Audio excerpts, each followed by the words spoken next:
అధ్యక్ష ఒకవేళ నేను బట్టి గారిని అడుగుతున్నా 6 ప్రాజెక్టులు పూర్తి చేస్తే వాటి పేర్లు చెప్పండి, ఎన్ని ఎకరాలకు ఆయకట్టుకు ఇచ్చారో చెప్పండి. అధ్యక్ష 15 నెలల కాంగ్రెస్ పాలనలో ఖమ్మంలో పెద్దవాగు ప్రాజెక్టు కొట్టుకుపోయింది, ఎస్ఎల్బీసీ కూలిపోయింది, వట్టెం పంప్ హౌస్ మునిగిపోయింది, సాగర్ ఎడమ కాలువకు గన్లు పడ్డాయి, సుంకిశాల కుప్పకూలింది. అధ్యక్ష ఇవాళ మీ నిర్వాహకం ఇట్లా ఉంది అధ్యక్ష, మీ నిర్వాహకం ఇట్లుంది అధ్యక్ష.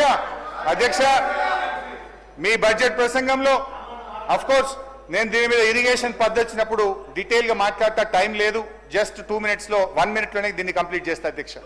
బట్టి గారి బడ్జెట్ ప్రసంగంలో 511 టీఎంసీలు ఆంధ్రప్రదేశ్ కు అప్పజెప్పారని చెప్పారు అధ్యక్ష. I have all record with me. నేను మీరు అధికారంలోకి వచ్చినాక పోయిన సంవత్సరం మీరు చేసిన అగ్రిమెంట్ కాపీ కూడా నా చేతుల్లో ఉంది అధ్యక్ష. 511 టీఎంసీలు ఈ 299 ఎక్కడి నుంచి వచ్చింది అధ్యక్ష? ఆనాడు ఉమ్మడి ఆంధ్రప్రదేశ్లో వీళ్ళే ఆ రోజు మంత్రులుగా ఉన్నారు. మీ నిర్వాహకం ఇది ఏ రకంగా వచ్చిందో ఈ అగ్రిమెంట్ లోనే చాలా స్పష్టంగా ఉంది అధ్యక్ష. I will read out and tell you అధ్యక్ష. ఇది ఏదో మేము ఒప్పుకున్నాం, ఇది మేము చేసినామని చెప్తున్నారు అధ్యక్ష.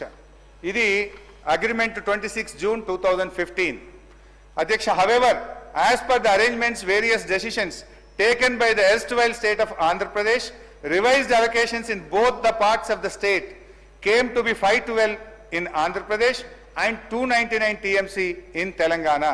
List of the projects dated 18/10/2013 may be followed as the working arrangement for the current year only, without prejudice to the rights of the two states above their entitlements which have been raised or to be raised before appropriate forum. అంటే ఈ 299 512కు గత కాంగ్రెస్ పాలనలో తెలంగాణ ప్రాంతంలో ప్రాజెక్టులు కట్టకపోవడం వల్ల, నీటి కేటాయింపులు జరగకపోవడం వల్ల ఆ రోజు వరకు ఉన్న నీటి కేటాయింపులను ప్రాతిపదికంగా ఈ వాటర్ ఇయర్ కు తాత్కాలికమైనటువంటి అగ్రిమెంట్ చేశారు. అందులోనే స్పష్టంగా ఆ రోజు ఇంకా వీళ్ళు ఒక అడుగు ముందుకు వేసి కేసీఆర్ సంతకం పెట్టిండు, హరీష్ రావు సంతకం పెట్టిండు అంటారు.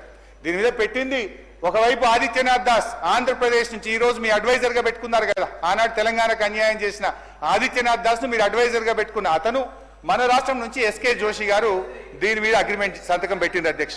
అయితే ఇవాళ దీనికి శాశ్వత పరిష్కారం అధ్యక్ష మనకు సెక్షన్ 3 నిజంగా కృష్ణా నది జలాల్లో తెలంగాణ న్యాయమైన హక్కును సాధించడానికి దోహదపడుతుంది.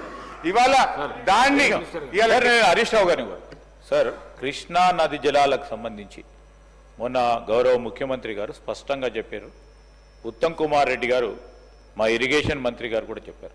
కృష్ణా జలాలకు సంబంధించి డెఫినెట్లీ మేము కూడా డిస్కస్ చేస్తాం అధ్యక్ష.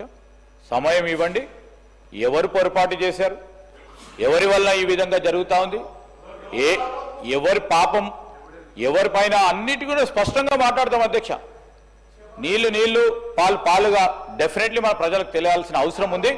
మీరు డిమాండ్స్ లో మాట్లాడదాం, దాని తదుపరి మీకు చర్చకు అనుమతి ఇవ్వండి అధ్యక్ష, డెఫినెట్లీ మాట్లాడదాం అధ్యక్ష.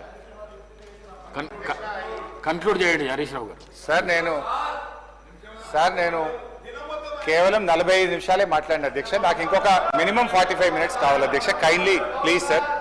అధ్యక్ష గౌరవనీయులు శ్రీధర్ బాబు గారి ప్రతిపాదన ఐ వెల్కమ్ సార్, నేను అంగీకరిస్తున్నా.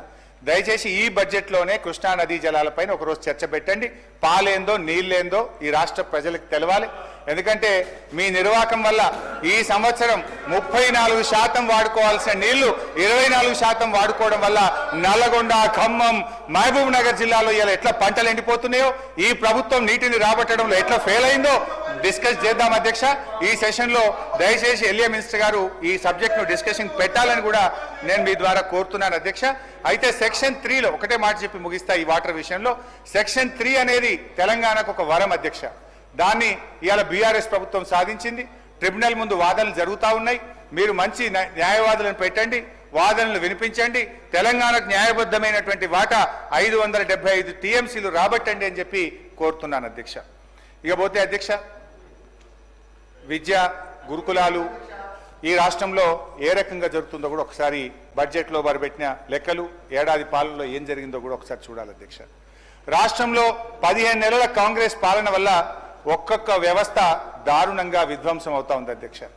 వ్యవసాయ విధ్వంసం వల్ల రైతులు ఆత్మహత్యలు చేసుకుంటున్నారు. హైడ్రా విధ్వంసం వల్ల పేద మధ్యతరగతి జనం గుండాగి చనిపోతున్నారు.